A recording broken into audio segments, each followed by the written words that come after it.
معزز ناظرین و سامعین، السلام علیکم ورحمۃ اللہ وبرکاتہ۔ قصص القرآن سلسلے کا نواں پروگرام قوم لوط کی تباہی حاضر خدمت ہے۔ قوم لوط اور حضرت لوط کا ذکر قرآن کریم کی 15 سورتوں میں آیا ہے۔ حضرت لوط علیہ السلام کو اللہ تبارک و تعالیٰ نے اس قوم پر نبی بنا کر مبعوث فرمایا تھا۔ حضرت لوط علیہ السلام کے والد کا نام ہاران تھا، جو حضرت لوط کے بچپن ہی میں وفات پا گئے تھے، لہٰذا حضرت لوط اپنے دادا آزر کے گھر میں مقیم تھے، جہاں حضرت ابراہیم علیہ السلام کی سرپرستی میں پرورش پائی۔ حضرت ابراہیم علیہ السلام حضرت لوط سے بہت محبت کرتے تھے، بہت پیار کرتے تھے، اور حضرت لوط علیہ السلام بھی شانہ بشانہ حضرت ابراہیم علیہ السلام کے ساتھ رہتے تھے۔ جتنی بھی ہجرتیں حضرت ابراہیم علیہ السلام نے فرمائیں، ان سب میں حضرت لوط علیہ السلام ساتھ تھے، یہاں تک کہ جب حضرت ابراہیم علیہ السلام مصر پہنچے تو مصر میں بھی حضرت لوط علیہ السلام اپنی فیملی کے ساتھ حضرت ابراہیم علیہ السلام، حضرت سارہ علیہ السلام کے ساتھ تھے۔ اللہ تعالیٰ نے حکم نازل فرمایا کہ اے ابراہیم، اب تم فلسطین واپس چلے جاؤ اور لوط کو شہر صدوم کی جانب روانہ کرو۔ ناظرین محترم، شہر صدوم اسرائیل اور اردن کے درمیان میں ایک جگہ ہوا کرتی تھی، ایک شہر ہوا کرتا تھا، جس کے مشرق میں اسرائیل تھا اور مغرب میں اردن۔ یہ شہر بڑا نفیس شہر تھا، بڑا ہی سرسبز شاداب شہر تھا، جنت نظیر تھا، چشمے تھے، آبشاریں تھیں، اللہ تبارک و تعالیٰ نے تمام نعمتوں سے نوازا تھا۔ اس شہر کے ارد گرد 4 اور شہر بھی تھے، اور صدوم ان کا دارالخلافہ تھا، دارالحکومت تھا۔ اللہ تبارک و تعالیٰ نے اس شہر کو تباہ فرما دیا، اور پھر آج موجودہ دور میں اس شہر کی جگہ بحر مردار ہے، جسے ڈیڈ سی کہتے ہیں۔ اللہ تعالیٰ نے جب یہاں پر عذاب نازل فرمایا تو یہ 5 شہر زمین سے 420 میٹر نیچے، یعنی 1378 فٹ گہرائی میں دھانس دیے گئے، اور اس طرح دھنسے کہ یہ الٹے ہو کر دھنسے، یعنی جو ان کا فرنٹ تھا وہ نیچے چلا گیا اور جو زمین کی نچلی سطح تھی وہ اوپر آ گئی۔ پھر اللہ تبارک و تعالیٰ نے اس کے اوپر پانی نمودار کیا، اور وہ پانی بھی ایسا جھیل بن گئی، اور وہ پانی بھی ایسا کہ اس کا ایک خاص مقام پہ ایک حصے پر اتنا زیادہ نمکین ہے، اتنا زیادہ سالٹ ہے کہ وہاں کوئی جاندار زندہ نہیں رہ سکتا، خواہ مچھلی ہو یا مینڈک ہو۔ یہ اللہ تعالیٰ کا عذاب تھا، جسے اللہ تعالیٰ نے سورہ عنکبوت آیت نمبر 35 میں فرمایا کہ ہم نے اس جگہ کو رہتی دنیا تک کے لیے عبرت کا نشان بنا دیا۔ بہرحال حضرت لوط علیہ السلام یہاں پر مبعوث فرمائے گئے، آپ کو نبی بنا دیا گیا۔ حضرت لوط علیہ السلام نے دیکھا کہ یہ قوم تو پچھلی قوموں کی طرح تمام ان برائیوں میں مبتلا ہے، شیطان کا پورا قبضہ ہے اس قوم پر۔ یہ اپنے سابقہ بتوں کو بھی پوجا کرتے ہیں، آباء و اجداد کی پوجا بھی کرتے ہیں، اور بتوں کی بھی پوجا کرتے ہیں، اور اس کے علاوہ تمام امراض خبیثہ جو دنیا میں اس وقت موجود تھے وہ سب ان میں موجود ہیں۔ شیطان نے تمام برائیوں کو ان میں پیدا کر دیا۔ اس کے علاوہ ایک اور برائی زندگی میں پہلی مرتبہ اس قوم میں پائی گئی، وہ کیا تھی؟ وہ تھی ہم جنس پرستی۔ شیطان نے ان کو ہم جنس پرستی پر لگا دیا تھا، شیطان نے ان کو غلام بازی پر لگا دیا تھا۔ یہی وجہ تھی کہ وہ اب لواطت کے نام سے مشہور ہے، لواطت کے نام سے مشہور ہے۔ حاضر ناظرین محترم، حضرت لوط نے جب یہ دیکھا کہ یہ تو ہم جنس پرستی کے موجد ہیں، آپ نے فرمایا اے میری قوم، بتوں کی پوجا تم کرتے ہو، اپنے آباء و اجداد کی پوجا تم کرتے ہو، دنیا کا کوئی ایسا عیب نہیں ہے جو تم میں نہ ہو، لیکن اب تو تم نے وہ کام بھی شروع کر دیا ہے جو جانور بھی نہیں کرتے، پھر تم اس کے اوپر فخر کرتے ہو، تم اس کو بڑے فخر سے بیان کرتے ہو، تم فخر سے کہتے ہو کہ ہم یہ کام جو ہے وہ ہم اس کو جاری و ساری رکھیں گے۔ اے میری قوم، یہ سب تباہی کی نشانیاں ہیں۔ تم اگر اسے نہیں چھوڑو گے تو پچھلی قوموں کی طرح تم بھی تباہ ہو جاؤ گے۔ قوم کے سرداروں کو یہ بات بڑی بری لگی، اور انہوں نے یہ فیصلہ کیا کہ یہ شخص اپنے آپ کو بڑا پاک باز جانتا ہے، لہٰذا کیوں نہ اسے ملک بدر کر دیا جائے۔ یہ بات سورہ نمل آیت نمبر 56، 54 اور 55 میں موجود ہے۔ حضرت لوط کی دن رات کی تبلیغ انہیں بڑی بری لگتی تھی۔ یہ بڑا کوفت محسوس کرتے تھے جب ان کے بتوں کو برا کیا جاتا تھا، اور خاص طور پہ جب ہم جنس پرستی کو پہ تنقید کی جاتی تھی، اسے روکنے کی کوشش کی جاتی تھی۔ آخر ایک دن ان کے سرداروں نے کہا، اے لوط، اگر تم ان حرکتوں سے باز نہ آئے تو ہم تم کو در بدر کر دیں گے۔ سورہ شعراء آیت نمبر 167 میں اس کا تذکرہ موجود ہے۔ بہرحال حضرت لوط اپنے کام میں مصروف رہے، وہ دن رات تبلیغ کرتے، دن رات ان کو روکنے کی کوشش کرتے، لیکن شیطان بھی ان پر حاوی تھا۔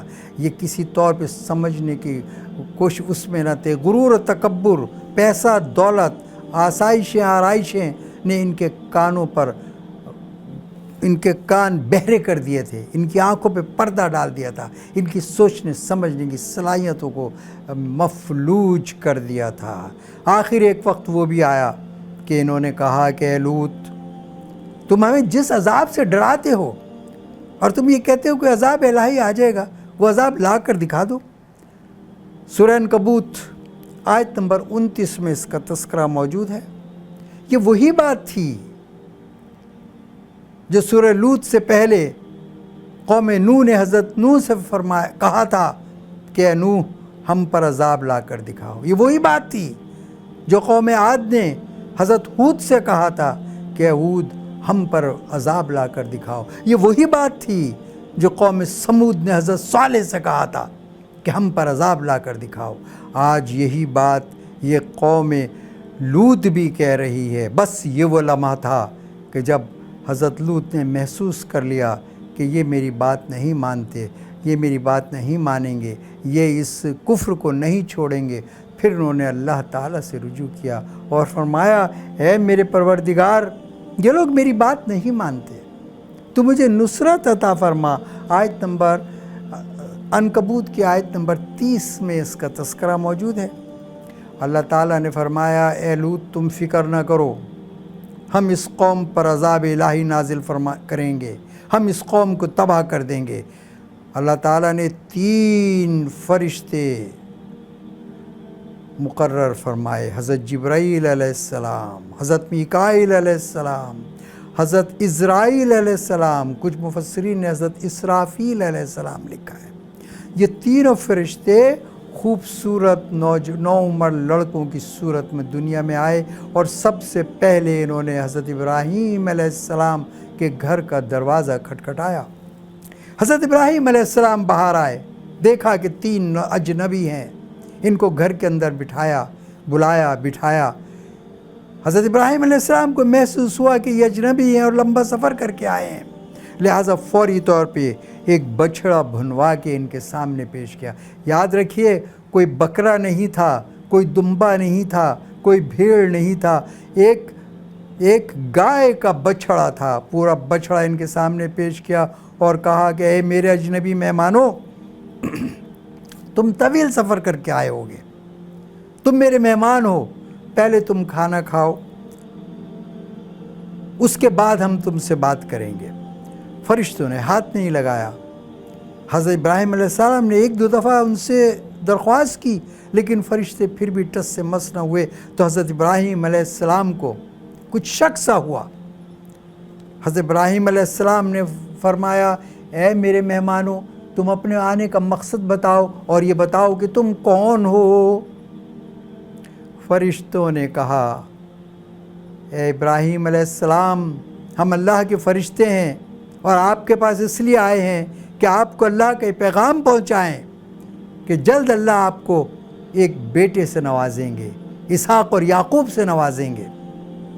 یہ سننا تھا تو دور کھڑی حضرت ابراہیم کی اہلیہ حضرت سارہ دوڑتی ہوئی آئیں اور سر پر ہاتھ مار کے کہا، اے یہ کیسے ممکن ہے؟ میں تو بانجھ بھی ہوں اور بوڑھی بھی ہوں، میرا بچہ کیسے ہوگا؟ فرشتوں نے کہا، اے اہل بیت، اللہ تعالیٰ تم پر مہربان ہے اور اللہ تعالیٰ تم کو اسی کیفیت میں ایک بیٹا عنایت فرمائیں گے۔ اب حضرت ابراہیم کا خوف دور ہو چکا تھا، شک دور ہو چکا تھا۔ انہوں نے پوچھا، اب تمہارا آگے کیا پلان ہے؟ فرشتوں نے کہا کہ ہم آگے ایک آبادی پر جا رہے ہیں، وہ لوط کی آبادی ہے، ہم اسے تباہ کریں گے۔ حضرت ابراہیم علیہ السلام نے جب لوط کا نام سنا تو پریشان ہوئے۔ انہوں نے کہا کہ یہ تو میرے بھائی کا بستی ہے۔ فرشتوں نے کہا، اے ابراہیم علیہ السلام، اللہ تعالیٰ کا فیصلہ آ چکا ہے، اب وہاں عذاب الہی آنا ہی آنا ہے۔ ناظرین محترم، اس قصے کو آپ سورہ زاریات اور سورہ ہود میں دیکھ سکتے ہیں، اس میں تفصیل سے حصہ موجود ہے۔ بہرحال یہ تینوں فرشتے حضرت ابراہیم علیہ السلام سے خداحافظ کہہ کر نکلتے ہیں اور سدوم شہر کی طرف جاتے ہیں۔ سدوم شہر کی سرحد پر جب پہنچتے ہیں تو دیکھتے ہیں کہ ایک کنواں ہے اور اس کنویں سے ایک لڑکی پانی بھر رہی ہے۔ یہ تینوں نوعمر لڑکے جو فرشتے ہیں اس لڑکی کے پاس جاتے ہیں اور اس سے کہتے ہیں، اے لڑکی، کیا ہمیں یہاں رہائش مل سکتی ہے اس تمہاری بستی میں؟ لڑکی جب دیکھتی ہے کہ یہ تینوں نوجوان ہیں، کوئی تینوں نوعمر ہیں، خوبصورت ہیں، پریشان ہو جاتی ہے۔ وہ کہتی ہے کہ تم یہیں پر اسی کنویں پر بیٹھو، میں اپنے والد محترم کے پاس جاتی ہوں، انہیں تمہارے پاس بھیجتی ہوں، وہ تمہاری رہائش کا بندوبست کریں گے۔ لڑکی دوڑتی ہوئی اپنے والد محترم کے پاس جاتی ہے، حضرت لوط علیہ السلام کے پاس، اور حضرت لوط علیہ السلام کو بتاتی ہے کہ اس طرح تین نوعمر خوبصورت لڑکے کنویں پر تشریف فرما ہیں، کنویں پر بیٹھے ہیں اور رہائش چاہتے ہیں۔ حضرت لوط علیہ السلام یہ بھی سنتے ہیں تو گھبرا کر تیزی سے دوڑتے ہیں، جا کے دیکھتے ہیں کہ کنویں پر تین نوجوان لڑکے بیٹھے ہیں۔ ان تینوں کو چپ چاپ جلدی سے اپنے گھر لے کر آتے ہیں اور لا کے کمرے میں چھپا دیتے ہیں۔ حضرت لوط علیہ السلام بڑے پریشان ہوتے ہیں، بڑے غمگین ہوتے ہیں، بڑے آبدیدہ ہوتے ہیں۔ وہ کہتے ہیں کہ سورہ ہود آیت نمبر 77 میں اس کا تذکرہ ہے، جس میں حضرت لوط علیہ السلام کی پریشانی کا ذکر کیا گیا ہے۔ حضرت لوط کی بیوی یہ سب کچھ دیکھ رہی ہوتی ہے، وہ کافروں سے ملی ہوئی ہوتی ہے، وہ اپنی قوم سے ملی ہوئی ہوتی ہے۔ جب یہ دیکھتی ہے کہ تین نوعمر لڑکے لوط نے اپنے کمرے میں چھپائے ہوئے ہیں تو یہ بھاگتی ہے سرداروں کے پاس اور قوم کے سرداروں سے کہتی ہے کہ اے قوم کے سرداروں، آج لوط کے پاس تین نوعمر حسین ترین لڑکے آئے ہیں اور لوط نے انہیں چھپا رکھا ہے۔ قوم کے سردار وہاں سے بھاگتے ہیں اور بھاگ کے گھر آتے ہیں اور لوط کا دروازہ کھٹکھٹاتے ہیں۔ لوط سے کہتے ہیں، اے لوط، ان لڑکوں کو فوراً ہمارے حوالے کر دو۔ حضرت لوط کہتے ہیں، اے میری قوم کے لوگوں، یہ میرے مہمان ہیں، میں نے انہیں پناہ دی ہے، میں انہیں تمہارے حوالے نہیں کر سکتا۔ ہاں، اگر تم چاہو تو میری بیٹیاں، قوم کی بیٹیاں ساتھ لے جاؤ اور ان سے پاک رشتہ قائم کر کے ان کے ساتھ رہو۔ یہ کہتے ہیں کہ اے لوط، تم ہمیں جانتے ہو، ہمارا تمہاری قوم کی بیٹیوں سے کوئی غرض نہیں ہے، ہمارا غرض جو ہے ان نوعمر لڑکوں کے ساتھ ہے، انہیں ہمارے حوالے کر دو۔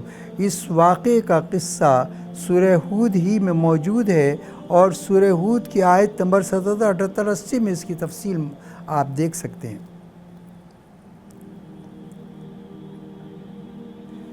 حضرت لوط بے بس ہو جاتے ہیں، پریشان ہو جاتے ہیں قوم کے بہت سارے لوگ دروازے پہ جمع ہو جاتے ہیں، ایک ازدحام لگ جاتا ہے۔ حضرت لوط نہایت پریشانی کے عالم میں کہتے ہیں کہ اے کاش میں اتنا مضبوط اور طاقتور ہوتا کہ ان کافر لوگوں سے ٹکرا جاتا، یا پھر میں اتنے مضبوط قلعے میں موجود ہوتا جہاں میں اپنے ان معصوم مہمانوں کی حفاظت کر پاتا۔ یہ بے بسی دیکھ کر اور قوم کے لوگوں کا دیوانہ پن دیکھ کر فرشتے کہتے ہیں اے لوط تم فکر مند مت ہو، یہ تمہاری قوم کے لوگ ہمارا کچھ نہیں بگاڑ سکتے، اس لیے کہ ہم اللہ کے فرشتے ہیں اور ہم یہاں پر ان پر عذاب نازل کرنے آئے ہیں۔ اور یہ عذاب کا وقت صبح صادق کا وقت ہے، اس وقت پچھلا پہر ہے، صبح صادق ہونے میں تھوڑا ہی سا وقت باقی ہے۔ تم ایک کام کرو، اپنے خاندان کو لو اور یہاں سے فوراً نکل جاؤ، لیکن دیکھو پیچھے مڑ کر نہ دیکھنا، اور جتنی جلدی یہاں سے نکل سکتے ہو نکل جاؤ، اس لیے کہ اب عذاب کا وقت آنے والا ہے۔ سورہ ہود کی آیت نمبر 81 میں اس کی پوری تفصیل موجود ہے۔ گھر کو گھیرا ہوا ہے، چاروں طرف سے کافر لوگ اس میں ہے کہ گھر کا دروازہ کھلے اور اندر داخل ہو۔ اوپر سے کچھ لوگ دیوار پھیلانگنے کی کوشش میں مصروف ہیں۔ حضرت جبرائیل علیہ السلام جب یہ دیکھتے ہیں تو وہ ایک دستک دیتے ہیں۔ وہ ایک دستک دینے سے ہوتا یہ ہے کہ جتنے لوگ گھر کا گھیراؤ کیے ہوئے ہوتے ہیں، اس دستک کی آواز سے سب کی بینائی چلی جاتی ہے۔ سورہ ہود آیت 81 میں اللہ تعالیٰ نے اس بینائی کے جانے کا تذکرہ فرمایا ہے۔ یہ سب بینا ہو جاتے ہیں، نابینا ہو جاتے ہیں وہ لوگ جو گھر کو گھیرے ہوئے تھے۔ یہ ایک دوسرے پر گرتے پڑتے بھاگتے ہیں کہ ہود نے تو ہم پر جادو کر دیا ہے، اب گھر کا راستہ صاف ہے۔ حضرت لوط اپنی دونوں بیٹیوں کو لیتے ہیں اور لے کے گھر سے نکلتے ہیں۔ ان کی بیوی جب یہ دیکھتی ہے تو وہ خوف زدہ ہو جاتی ہے، وہ دیکھتی ہے، وہ سوچتی ہے کہ یقیناً کوئی عذاب آنے والا ہے، جبھی تو لوط یہاں سے نکلے ہیں، کیونکہ یہ تو اللہ کے پیغمبر ہیں۔ وہ بھی پیچھے پیچھے نکلتے، اب آگے حضرت لوط اور ان کی دونوں بیٹیاں ہیں، پیچھے پیچھے یہ جا رہی ہے، یہ پیچھے مڑتی جاتی ہے اور اپنی قوم کو دیکھتی جاتی ہے، یہاں تک کہ مفسرین لکھتے ہیں کہ ایک وقت وہ آتا ہے کہ پتھر کی بن جاتی، اور بقول مفسرین کے آج بھی اس کا پتھر کا مجسمہ اس جگہ پر موجود ہے۔ بہرحال حضرت لوط اپنے بچوں کو لے کے صاغر یا صغر بستی کی طرف چلے جاتے ہیں۔ صبح صادق کا وقت نمودار ہوا چاہتا ہے۔ حضرت جبرائیل علیہ السلام شہر صدوم کو اپنے پروں پر اٹھاتے ہیں اور آسمانوں پر لے جاتے ہیں۔ مفسرین لکھتے ہیں کہ آسمانوں پر زمین کے کتوں اور مرغوں کی آوازیں صاف سنائی دی جا رہی تھیں، اور پھر وہاں سے حضرت جبرائیل علیہ السلام اس پورے شہر کو الٹا کر کے زمین پر پٹخ دیتے ہیں۔ باقی چاروں شہروں کے ساتھ بھی یہی حشر ہوتا ہے۔ جب وہ زمین پر پٹکتے ہیں تو وہ 420 میٹر نیچے یعنی 1778 فٹ نیچے تک دھس جاتی ہے، اور دھسنے کے بعد اس کے اوپر پانی نمودار ہو جاتا ہے، وہی پانی جس کا ذکر شروع میں آیا کہ اتنا کھارا پانی، اتنا نمکین پانی کہ اس میں کوئی جاندار زندہ نہیں رہ سکتا، اسی لیے اس کا نام بحر مردار یا ڈیڈ سی رکھا گیا، اور اللہ تعالیٰ نے اس جگہ کو ہمیشہ کے لیے عبرت کا نشان بنا دیا، جس کا ذکر سورہ عنکبوت آیت نمبر 35 میں ہے۔ پھر ابھی یہاں ہی بات ختم نہیں ہوئی، پھر اللہ تعالیٰ نے فرشتوں کو حکم دیا، فرشتوں نے پتھروں کی پے در پے پتھروں کی بارش کی، ہر پتھر پر اس شخص کا نام لکھا ہوا تھا جس کی موت اس پتھر سے آنی تھی۔ اب اس بستی کے اندر یا بستی کے باہر جو بھی قوم لوط کے لوگ زندہ تھے، وہ سب پتھر ان کو لگتے اور وہ اس پتھر سے مر جاتے۔ سورہ ہود کی آیت نمبر 82-83 میں نشان زدہ پتھروں کا تذکرہ ہے۔ دیکھو مجھے جو دیدہ عبرت نگاہ ہو۔ ناظرین محترم، قوم تباہ کر دی گئی ہے، 5 شہر تباہ کر دی گئے ہیں، عمر بھر کے لیے ان کو عبرت کا نشان بنا دیا گیا ہے۔ جو بھی جاتا ہے اب دیکھتا ہے کہ وہاں پر وہ بحر مردار موجود ہے۔ لیکن ذرا حیرت کی بات یہ دیکھیے، جس کو العربیہ.net نے منظر عام پر لے کر آیا، وہ یہ کہ محکمہ ارضیات اور آثار قدیمہ نے 10 سال کی طویل تحقیق کے بعد اس شہر کے آثار اردن شہر میں دریافت کیے۔ اس امریکی آثار قدیمہ کے ماہرین کا سربراہ تھا ڈاکٹر کولن اسٹیوا۔ ڈاکٹر کولن اسٹیوا لکھتا ہے کہ میں حیران ہوں، یہ ایک معجزہ ہے کہ جس شہر کو ہم نے دریافت کیا ہے وہ ایک گمشدہ خزانے کی دریافت ہے۔ وہ کہتا ہے یوں محسوس ہوتا ہے کہ انہیں ایک لمحے کی بھی فرصت نہیں ملی۔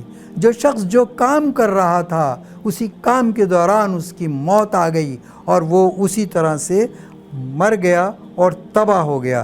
یہ شہر، وہ لکھتا ہے کہ یوں محسوس ہوتا ہے کہ شہر قبل مسیح سے 3500 سال پہلے تباہ ہوا۔